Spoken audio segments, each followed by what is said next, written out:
طيب السلام عليكم ورحمة الله وبركاته. معكم خالد الجوكر ورجعت لكم في فيديو جديد وقصة جديدة أرعب من القصة اللي قبلها. قصة النهاردة بتتكلم عن تجربة النوم الروسية واللي تعتبر واحدة من أغرب وأرعب التجارب اللي اتعملت على البشر. بص، أنا عارف إنك ممكن تكون سمعت عن التجربة دي كتير، لكن اللي هتسمعه دلوقتي أغرب من أي قصة تانية سمعتها عن التجربة دي.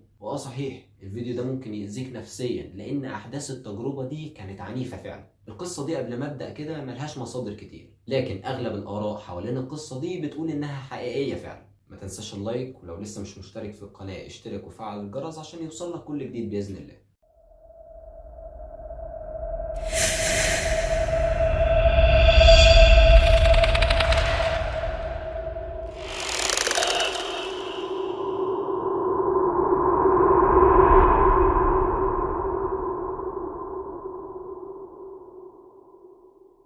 في أحداث الحرب العالمية الثانية وبالتحديد في أواخر 1940 بعض علماء الروس قدروا يكتشفوا غاز يقدر يخلي الإنسان صاحي وما ينامش خالص. وطبعا العلماء دول عايزين ناس علشان يعملوا عليهم التجربة، وعلشان كده عرضوا الموضوع ده على 5 من أسرى الحرب، وده عشان يشاركوا معاهم في التجربة دي مقابل إطلاق سراحهم. التجربة كانت عبارة عن 30 يوم من اللا نوم. أيوة، 30 يوم الأسرى يفضلوا صاحيين وما يناموش أبدا، وللأسف الأسرى وافقوا، وده كان أغبى قرار ياخدوه في حياتهم.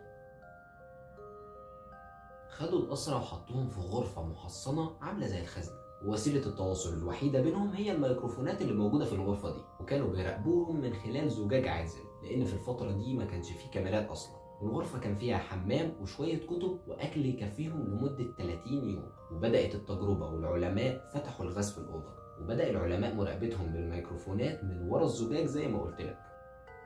وفي أول 4 أيام المساجين بدأوا يتكلموا عن حوادث صعبة جدا، ومعظم كلامهم كان عبارة عن كآبة وحزن. وفي اليوم الخامس بدأ يظهر على المساجين العصبية الشديدة. وفي اليوم التاسع واحد من المساجين بدأ يصرخ بأعلى صوت عنده لمدة 3 ساعات كاملين.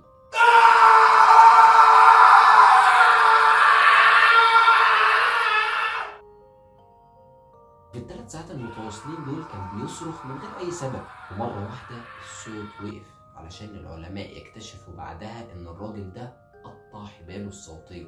والغريب إن من لحظة ما بدأ الصراخ لحد ما وقف المساجين اللي حواليه ما اهتموش خالص ولا خدوا أي رد فعل تجاهه. وفي اليوم العاشر بدأ المساجين يقطعوا ورق من الكتب ويملوه فضلات ويرموه على الزجاج العازل اللي قلتلك عليه، لحد ما في اليوم ال14 ما بقوش بيصدروا أي صوت خالص ولا همس ولا نفس. وهنا العلماء قلقوا وقرروا يدخلوا الغرفة دي علشان يشوفوا الوضع هناك. وفعلا العلماء فرغوا الغرفة من الغاز علشان يقدروا يدخلوا، لكن أول ما فرغوا الغرفة من الغاز سمعوا صوت المساجين وهم بيصرخوا شغلوا الغاز.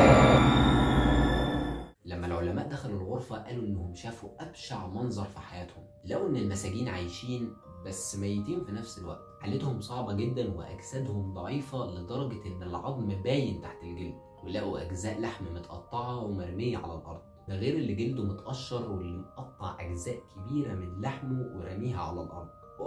المساجين هم اللي عملوا في نفسهم كده. فالعلماء دخلوا الغرفة علشان يخرجوهم ويسعفوهم، لكن الغريب هنا إن المساجين بدأوا يقاوموهم كأن ما فيهمش أي ضرر، وعمالين يصرخوا بأعلى صوت ويقولوا لهم شغلوا الغاز تاني، إحنا مش عايزين الحرية، إحنا عايزين الغاز. وبرضه خرجوهم، وكان في واحد من المساجين بينزف جامد جدا، فحاولوا يخدروه لكن المخدر ما اشتغلش معاه. راحوا مدينه جرعة 10 أضعاف جرعة الإنسان الطبيعي، وبرضه ما اشتغلتش معاه، وفضل ينزف لحد ما مات.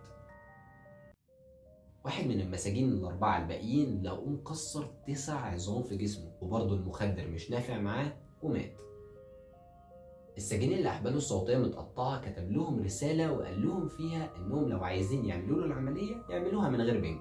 وفعلا دخلوه غرفة العمليات وعملوا له العملية من غير بنج، وقعد 4 ساعات مبتسم. وطبقوا نفس الكلام على المساجين الباقيين وعملوا لهم العملية من غير بنج.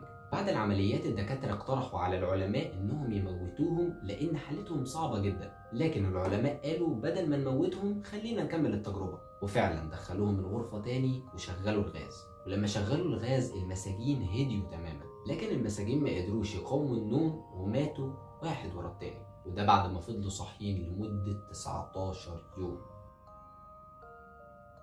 بصراحة أنا زيك كده معرفش إذا كانت القصة دي حقيقية ولا لأ، ده لأن مصادرها قليلة زي ما قلت لك في الأول. بس خلينا متفقين ان القصة دي كانت احداثها غريبة وصعبة شوية. لحد هنا بتنتهي قصة النهاردة. اتمنى لو عجبك الفيديو ما تنساش اللايك والسبسكرايب لو انت مش مشترك في القناة، وما تنساش تفعل الجرس عشان يوصل لك كل جديد بإذن الله. وبس كده، سلام.